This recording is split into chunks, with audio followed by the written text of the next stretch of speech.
Ассаламу алейкум, қасиетті қырғызстандықтар. Сіздер менен улуу Рамазан айында орозо күндөрүнө жолугушуп турабыз. Ар бирибиздин кармаган орозолорубуз, кылган дуаларыбыз, берген ихсандарыбыз жараткан тарабынан кабыл болуп, ошолордон пайда болгон сооптор берекелүү болуп, ал сооптор акыреттик жашообузга пайдалуу болгонду насип эткен болсун. Бүгүн сиздер менен баарлашуубуз соңку мезгилдерде аябай кызуу талкууга алынып келаткан мамлекеттик чек аралар жөнүндө. Бул чек ара маселеси өтө опурталдуу маселе. Бул кыйын маселе. Мына ушул 3 областтын тегерегинде болуп аткан чыр-чатактар Өзбекстан менен Кыргызстандын, Кыргызстан менен Тажикстандын ортосундагы болуп аткан талаш-тартыштар булар мыйзам ченемдүү көрүнүштөр. Бирок кыргыз бийлиги көтөрүлбөгөн маселени, башка тараптан көтөрбөгөн маселени өздөрү көтөрүп, өз баштарына өздөрү маселе үйүп жаткандыгы мага түшүнүксүз. Айрыкча өтө опурталдуу деген маселелердин бири бул кемпир-абад маселеси. Кошто мамлекет өзүнчө видеоролик даярдап, аны дүйнөлүк деңгээлдеги курортту курабыз, бул Өзбекстанга өтүп кетти деп жар салуусу аябагандай туура эмес көрүнүш. Бул мамлекеттин эгемендүүлүгүн сыйлабагандык. Ал маселе чечилген эмес. Биринчиден көтөрүлгөн да эмес. Эмне үчүн азыркы кыргыз бийлиги ал маселени кыстара койгондугу мен үчүн түшүнүксүз. Болгондо да мына ошол 6000 гектарга жакын жер булар түбөлүктүү Кыргызстанда болуп келген башка маселе талаш-тартыш жараткан эмес. Соңку мезгилде бийлик модага айландырып алды. 30 жылдын ичинде 30 жылдын ичинде макул болбогондугу үчүн ушул маселелер чечилбей калган.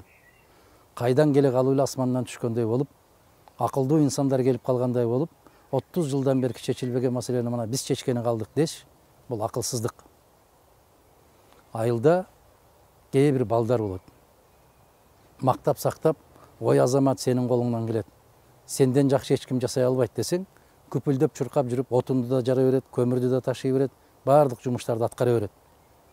Мына азыркы бийликтегилер мага ошол балдарды элестетет. Кошто мамлекетке барганда жылуу жумшак мамиле жасап коюп, өмүрүндө эч качан андайды көрбөгөндөр эстери болуп, мына биз болуп калган турбайбызбы дегендей маселе жаратышып, баардык маселени биз чечебиз деп. Жок, силер чече албайсыңар. Силерге чейин чече албай келген.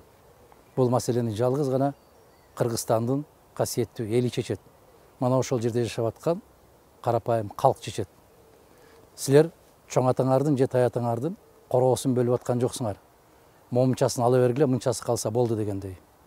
Кыргызстандын жер байлыгынын, жер астындагы байлыгынын, бүтүндөй токой суулардын ээси жападан жалгыз Кыргызстандын эли.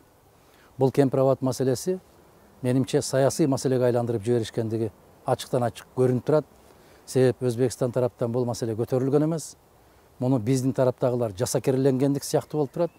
Анын үстүнө болгондо дагы өзгөчө кызматтын жетекчиси кое тургула мен Ташкенттен барып сурай келейин дегендиги бул өтө жагымсыз көрүнүш. Бул биздин эгемендүүлүккө каттуу сокку урулгандык деп билем мен. Маселе эмне үчүн Бишкекте же түздөн түз мына ошол Кызыл Октябрь айыл өкмөтүндө, Карабол айыл өкмөтүндө, Төрткүл айыл өкмөттөрүндө чечилбей туруп Ташкенттен чечилиши керек. Бул уят маселе. Бул аябай уят маселе. Бул намыска келе турган маселе. Ошондуктан урматтуу кыргызстандыктар, жер тагдыры эл тагдыры. Мына ушул маселе көтөрүлгөндө сөзсүз түрдө мен сыяктуу азаматтар нааразычылыгын билдирип чыгат деп алдын ала маалыматтык согушту жарыялашып, болуп болбогон бүтүндөй бардык жалааларды Мадумаровдун үстүнө жаап аткандыгынын натыйжасын эми сезип атсаңыздар керек, эми билип атсаңыздар керек. Себеп өзүңдү карап албайсыңбы, өзүңдү билип албайсыңбы деген ырылдактардын чыгышы бул турган нерсе. Акча менен төлөп коюп ар кандай маселени чечсе болот. Бирок абийир маселесин, жер маселесин, эл маселесин, суу маселесин эч качан андай байлыктар менен чечилген эмес, чечилиши мүмкүн да эмес. Бул биздин тагдыр. Керек болсо биздин каныбыз менен айланып аткан ошол касиеттүү Кыргызстандын суулары, ошол жерлери. Мына сөз болуп аткан 6000 гектарга жакын жер менин изим калган. Мен ойноп жүргөн. Биз окуучу кездерде ошол жерде 10 классты бүткөндө барып таң эртең күндүн шооласын тосуп алып, Биздин чоң аталарыбыз, биздин тай аталарыбыз ошол жерде басып жүрүп, жашап жүрүп, ошол жердеги сөөк калып кеткен жерлер. Бул биз үчүн ыйык. Керек болсо өмүрүбүздөн да ыйык, биздин жашообуздан да ыйык. Мен урматтуу кыргызстандыктарга кайрылып кетем. Кайдыгер эмес жарандар, кашык каныбыз калганча турабыз дегендер түнү менен баягы өзгөчө кызматтын адамдары эки-экиден чакырып алып, үйүңөргө чакырып, лөөрүдөн жоо чыкса өзүн чабат деп коет. Барып кекетип, менин кайда иштеримди билесиңер деп. Мага десең, асмандын 7-чи кабатында иштесең дагы, мекен, бул жер, бул эл. Эл тагдырын, жер тагдырын жалгыз гана эл чечет. Башыңа мүйүз чыгып кеткен болсо дагы, Кыргызстандын кандай жетекчиси болбогун, эч качан жалгыз өзүң чечпейсиң, чечүүгө мүмкүнчүлүк да берилбейт. Мына ошону баса белгилеп айтышыбыз керек. От менен ойнобогула, Кыргызстандын элинин чыдамын кайра-кайра сынабагыла. Бул маселени чечем деп, эчен кишилердин тагдыры башкача болуп бүткөн. Мына ошону эске алып коюшуңуздарды суранам. Кайдыгер эмес болгон жарандар, күндөн күнгө талапты күчөтүп аткан эр азаматтар, ар дайым бар болуңуздар. Себеп бул шариатта дагы, бул кыргыз мыйзамдарында дагы Кудайга жага турган көрүнүш. Себеп мекендин чегин карап турган көзгө тозоктун оту харам дейт. Мекенден өткөн байлык жок.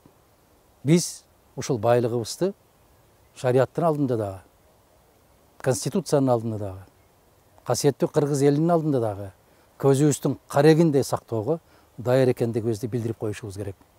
Күч кубат берсин, акыл эс берсин, баардыгыбыздын тилектерибиз кабыл болуп, жараткан эч качан эч кимдин алдында чөгөлөтүп, бирөөгө муктач кылбасын.